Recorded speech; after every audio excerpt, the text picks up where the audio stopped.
Hello everyone, in this video I will show you that how can we install FileZilla in your Linux system. So open your terminal and here type sudo apt search and then FileZilla. Hit enter and type your super user password. So it will search for FileZilla in Ubuntu repo. So as you can see, it already find the latest one.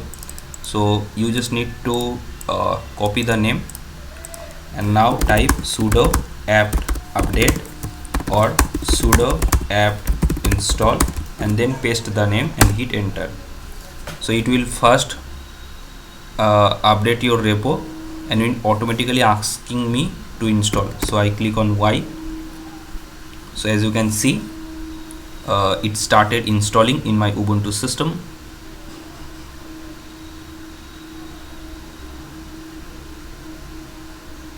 Okay, so I think FileZilla is already in our system right now.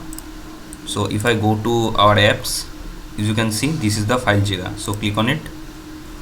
So as you can see, FileZilla is open. So you can click on this add to favorite. So as you can see, FileZilla is now in our system. So you can add your own sites from here. So this will be helpful especially for PHP developers and most of the legacy and MERN and mean stack or even AI developers also. Thank you guys for watching this video. I will see you in the next time.